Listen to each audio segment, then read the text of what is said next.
Hey everybody, Wes here, and today we're going to be taking a look at 3 die-cast fire trucks that I'm restoring for a customer who happens to be my cousin.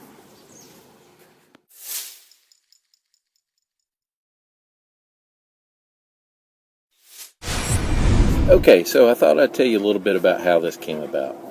Well, if you follow me on Facebook, or if you've seen some other stuff I've posted, you would have seen this Midgetoy fire truck that I restored. And I actually... Okay, this little fire truck was made in the 50s by Midgetoy. It's a die-cast truck. And when I got it, it was very badly oxidized. But I was able to get it cleaned up. Most all the paint was missing. There was just some down in corners and crevices. And the wheels are sliding. But I was able to get it all cleaned up, and I was able to get it painted. So then I asked a question if there were any firefighters out in the fire service that still collected little die-cast cars with fire engines, like I did. And it turns out 2 people responded to me and said they did. So I'm sending one of these to one of those people. And the other person that responded was my cousin. And so I'm sending him the other one. But between the time I did this and got it all ready to go, I found some more fire trucks. So what I decided to do with these other fire trucks, I bought a lot of Midgetoy fire trucks, and in this lot, in this bundle, there were multiples of the same thing. So what I've decided to do is I'm going to work on 3 at the same time, and as soon as I get all these finished, I'm going to send them to my cousin. He already knows about it, so it's okay if he sees the video. And I just want to take a minute to kind of show you the 3 trucks and show you what we're going to do for steps to get started, and then we'll go from there.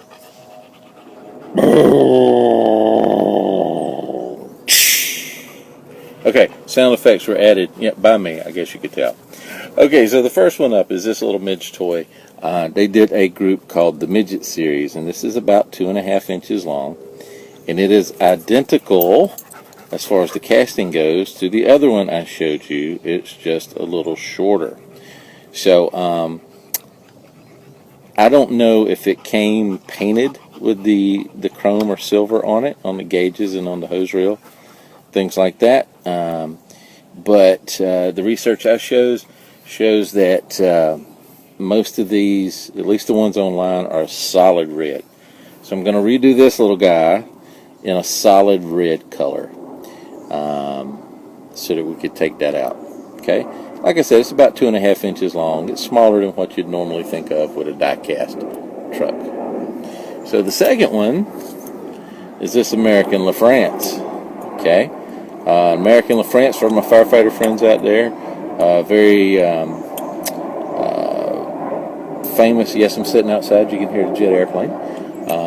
Very popular. Let's put it that way. And you can see this one's got some paint on the wheels, things like that. But there's the Midgetoy information stamped on the inside. And we're going to strip this down, and we're going to fix it up, and we're going to make it all one color. Again, this may have come from the factory. I don't know. But most of the ones I see online, and most of the vintage ones, and I'll be honest with you, I'm not a Midgetoy expert, are a solid red. So we're going to make this one a solid red too. Okay? And this one, I don't know the exact size, but it's more the size, probably a little bit bigger than what you'd think of with most of your die-cast cars and toys these days. And then the last one is this one. Okay? So this one's a good deal bigger. I don't know the exact scale on this one either, but I'll find out.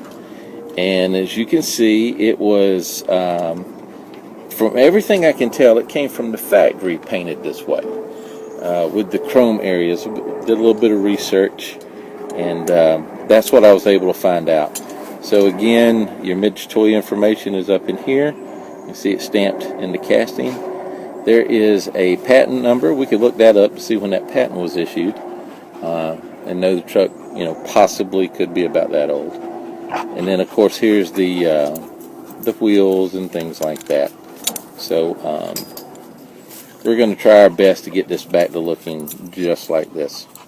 Okay, so for step 1, what do we do? Okay, so let's talk about step one real quick. On all of these, on the two larger ones, the wheels are skirted. The axles don't come all the way through.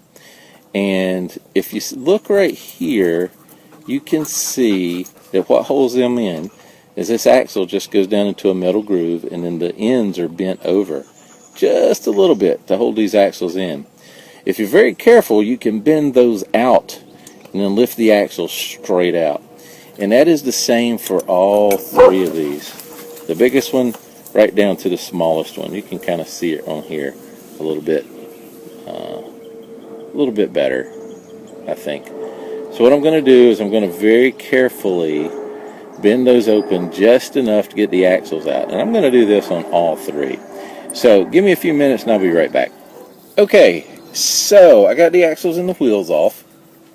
And on this one, here's what it looks like with the axles and the wheels off. And so this one does not have skirting that covers the wheels. And when these little axles go back in, the actual, let's see if I can do it here, the actual wheels sit on the outside of these little struts, okay? And if you take a look at those axles, let's see if I can get them here real quick.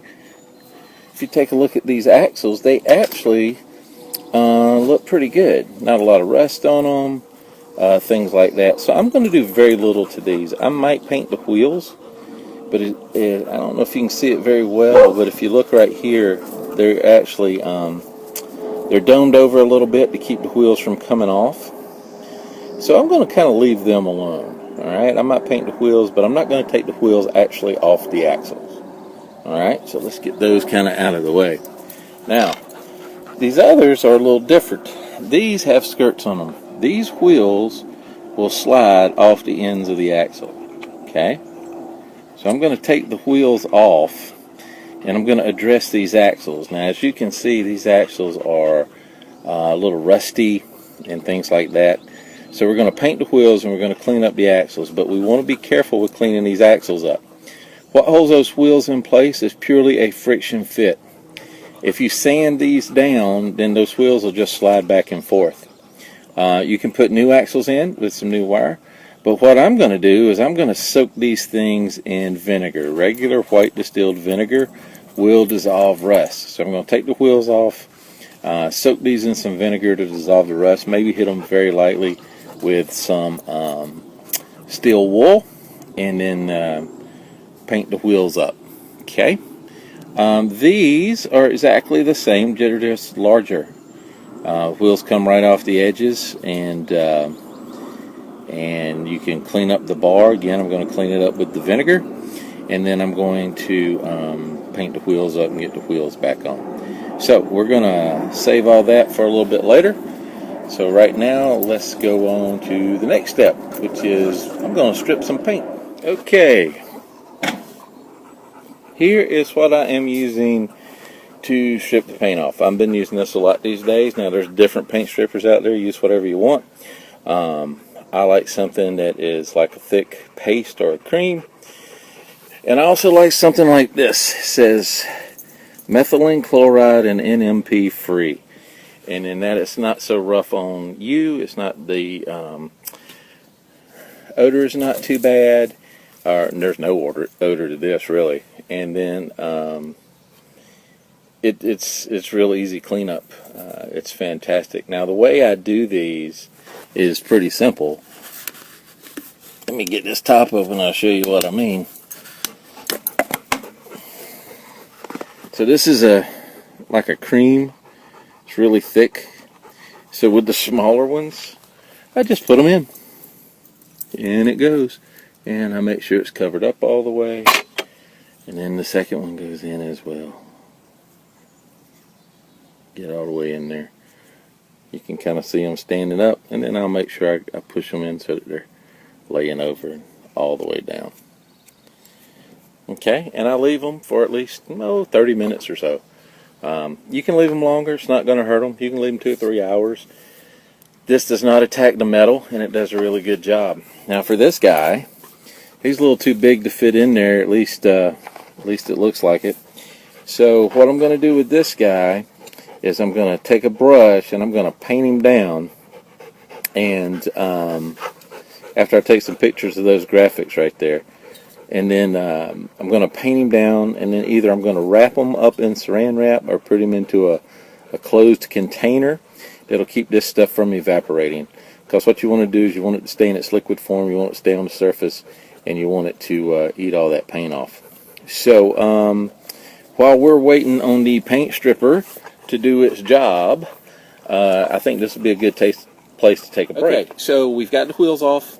We did a little bit of cleaning with them with a brush first, and then we've got them in the paint stripper. And what that paint stripper is going to do is it's going to loosen up all that paint, and you'll see it when we come back. And then I'll take a brush and just kind of work the rest of that paint off and get all that done. So it's going to be the end of steps 1.